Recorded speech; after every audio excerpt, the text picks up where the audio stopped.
বন্ধুসকল নমস্কাৰ আশা ৰাখিছো আপোনালোক সকলো কুশলে আছে আৰু কুশলে থাকিব লাগে বন্ধুসকল আজি আপোনালোকক এই সময়ত জনাবলৈ লৈছো চাওক আপোনালোকে স্ক্ৰিনলৈ মন কৰিব 2025 আৰু 26 বৰ্ষত অৱসৰ হ'ব লগা সকলৰ বাবে এটা গুৰুত্বপূৰ্ণ খবৰ আজিৰ এই ভিডিঅ'টোৰ জৰিয়তে আপোনালোকক জনাবলৈ যত্ন কৰিম দেৰি নকৰাকৈ বন্ধুসকল দেখুৱাবলৈ লৈছো পাছৰ ইনফৰমেশন সমূহ এখন অতি গুৰুত্বপূৰ্ণ নটিছৰ বিষয়ে আজিৰ এই ভিডিঅ'টোৰ জৰিয়তে আপোনালোকক জনাবলৈ যত্ন কৰিম বন্ধুসকল আপোনালোকৰ জ্ঞাতাৰ্থে এইখিনিতে জনাবলৈ বিচাৰো যে আমাৰ চেনেলত পেনশন নামেৰে এটা নতুন প্লেলিষ্ট আৰম্ভ কৰা হৈছে এইবাবেই যে ৰাজ্যৰ বহু সংখ্যক কৰ্মচাৰীয়ে অৱসৰৰ পাছৰ পেনশনৰ কিছুমান গুৰুত্বপূৰ্ণ ইনফৰমেশনৰ বিষয়ে অৱগত নহয় আৰু বহু সময়ত অসুবিধাত পৰা দেখা যায় গতিকে তেওঁলোকক যিমান পাৰো ইনফৰমেশন যুগুত কৰিবৰ বাবে বা ইনফৰমেশনেৰে আপডেট কৰিবৰ বাবে এই নতুন প্লেলিষ্টটো আৰম্ভ কৰিছো আৰু যদি আপুনি প্ৰথমবাৰৰ বাবে আমাৰ চেনেলটো ভিজিট কৰিছে বা চেনেলৰ ভিডিঅ' চাই আছে তেনেহলে অনুগ্ৰহ কৰি চেনেলটো সাবস্ক্ৰাইব কৰি হাতত ৰাখিব কিয়নো বহুতো গুৰুত্বপূৰ্ণ ইনফৰমেশন আগলৈকো পাই থাকিবলৈ সক্ষম হ'ব তে বন্ধুসকল জনাবলৈ লৈছো আজিৰ এই ভিডিঅ'টোৰ যেটো গুৰুত্বপূৰ্ণ ইনফৰমেশন অৰ্থাৎ কৰ্মচাৰী এজনে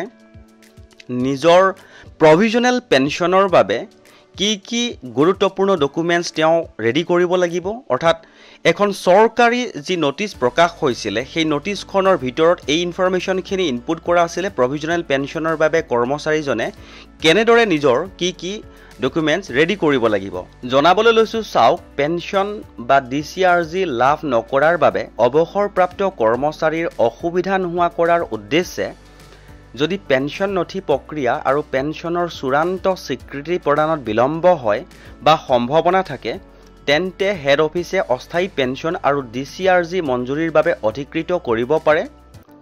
2004 ৰ নিয়ম অনুসৰি অস্থায়ী পেনশন মঞ্জুৰি দিয়াৰ সময়ত হেড অফিসে তলৰ বিষয়বোৰ নিশ্চিত কৰিব লাগে নাম্বাৰ 1 অৱসৰপ্ৰাপ্ত কৰ্মচাৰীয়ে লিখিত আকাৰত অস্থায়ী পেনশনৰ বাবে আবেদন দিব লাগে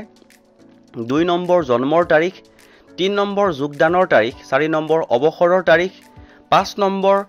নেট যোগ্য সেৱাৰ সময়কাল 6 নম্বৰ শেষ 10 মাহৰ গড় দৰমহা 7 নম্বৰ লাষ্ট পে অৰ্থাৎ শেষৰ দৰমহা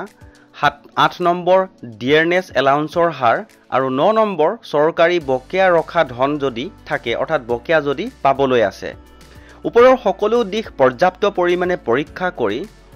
কৰ্তৃপক্ষই অৱসৰপ্ৰাপ্ত কৰ্মচাৰীক 100% অস্থায়ী পেনশন আৰু সৰকাৰী বকেয়া ধন সমন্বয়ৰ পাছত 100% ডিসিআৰজি মঞ্জুৰি কৰিব পাৰে তে বন্ধুসকল এটা গুৰুত্বপূৰ্ণ ইনফৰমেশন অৰ্থাৎ 9খন ডকুমেন্টস লাগিব বুলি উল্লেখ কৰিছে এই গুৰুত্বপূৰ্ণ ইনফৰমেশনটো পোৱাৰ লগে লগে আপোনালোকৰ সৈতে শেয়াৰ কৰি দিলো আৰু যদি ইনফৰমেশনটো ভাল লাগিছে তেনেহলে আপুনিও এবাৰ শেয়াৰ কৰি দিব বুলি আশা ৰাখিলো